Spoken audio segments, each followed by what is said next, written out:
যেসব পন্থায় উপার্জিত টাকা ইসলামে হারাম। সমাজে হারাম টাকা বলে একটি পরিভাষা প্রচলিত আছে, যার মানে হল মহান আল্লাহ কর্তৃক নিষিদ্ধ কোনো পন্থায় উপার্জিত টাকা। নিম্নে টাকা উপার্জনের এমন কিছু পন্থা তুলে ধরা হল, যেসব পন্থায় টাকা উপার্জন করলে তা হারাম টাকা বলে বিবেচিত হয়। ১. আত্মসাৎকৃত টাকা।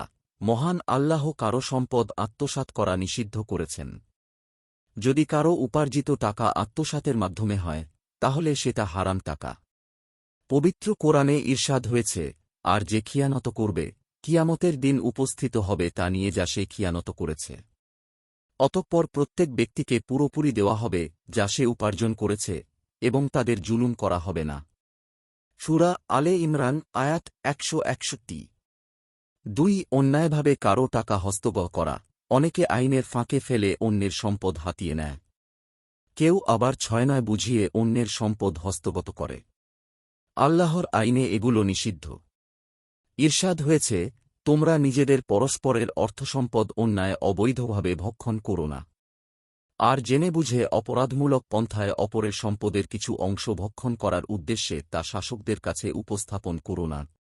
সূরা বাকারা আয়াত ১৮৮। ৩. ঘুষের টাকা। আব্দুল্লাহ ইবনে আস রাদিয়াল্লাহু আনহু থেকে বর্ণিত, মহানবী সাল্লাল্লাহু আলাইহি ওয়াসাল্লাম ঘুষদাতা ও ঘুষগ্রহীতাকে অভিসম্পাত করেছেন।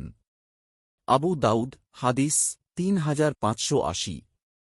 ৪. সুদের টাকা। অর্থ উপার্জনের এই পদ্ধতিকে মহান আল্লাহ স্পষ্টভাবে হারাম ঘোষণা করেছেন। পবিত্র কোরআনে ইরশাদ হয়েছে, আর আল্লাহ ব্যবসাকে হালাল করেছেন এবং সুদকে হারাম করেছেন। সূরা বাকারা আয়াত ২৭৫। ৫. চুরি ডাকাতির টাকা। চুরি ডাকাতি অন্যায়ভাবে অর্থ উপার্জনের অন্যতম পদ্ধতি, যা মহান আল্লাহ হারাম করেছেন। পবিত্র কোরআনে ইরশাদ হয়েছে, চোর পুরুষ ও চোর নারী উভয়ের হাত কেটে দাও। আল মাইদা আয়াত ৩৮। ৬. এতিমের টাকা ভক্ষণ। পবিত্র কোরআনে মহান আল্লাহ এতিমের সম্পদ ভোগ করার ব্যাপারে বিশেষভাবে সৎ করেছেন। পবিত্র কোরআনে ইরশাদ হয়েছে, যারা অন্যায়ভাবে এতিমের অর্থসম্পদ ভক্ষণ করে তারা মূলত নিজেদের পেটে আগুন ভর্তি করে। অচিরেই তারা জাহান্নামে নিক্ষিপ্ত হবে। সূরা নিসা আয়াত ১০। ৭. ওজনে কারচুপি করে বাড়তি আদায় করা টাকা। ওজনে কারচুপির কারণে মহান আল্লাহ পূর্ববর্তী একটি জাতিকে ধ্বংস করে দিয়েছেন। এতে বাহ্যিক লাভবান হলেও ধ্বংস নিশ্চিত। পবিত্র কোরআনে মহান আল্লাহ ওজনে কারচুপিকারীদের অভিসম্পাত করে বলেন, ধ্বংস সেই ঠকবাজদের জন্য যারা অন্য লোকদের কাছ থেকে গ্রহণ করার সময় পূর্ণমাত্রায় গ্রহণ করে, কিন্তু তাদের ওজন বা পরিমাপ করে দেওয়ার সময় কম দিয়ে থাকে। সূরা মুতাফফিফিন আয়াত ১-৩। ৮. সমাজবিধ্বংসী উপকরণ বা সেবা দিয়ে উপার্জন করা টাকা। যেসব ব্যবসা বা সেবা সমাজকে হারামে লিপ্ত করে, মানুষকে অশ্লীলতা ও হারামে লিপ্ত করে, সেসব ধরনের ব্যবসা সেবার উপার্জন হারাম।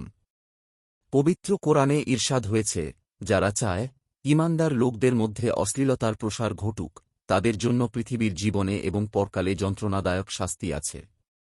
সূরা নূর আয়াত ১৯।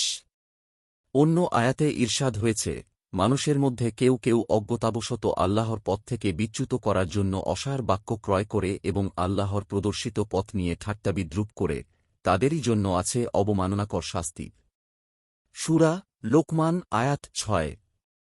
মাদক, জুয়া ইত্যাদির ব্যাপারে ইরশাদ হয়েছে, হে বিশ্বাসীরা, মদ, জুয়া আর মূর্তি ও ভাগ্য নির্ধারক তীর ঘৃণিত শয়তানি কাজ, তোমরা তা বর্জন করো, যাতে তোমরা সাফল্যমণ্ডিত হতে পারো।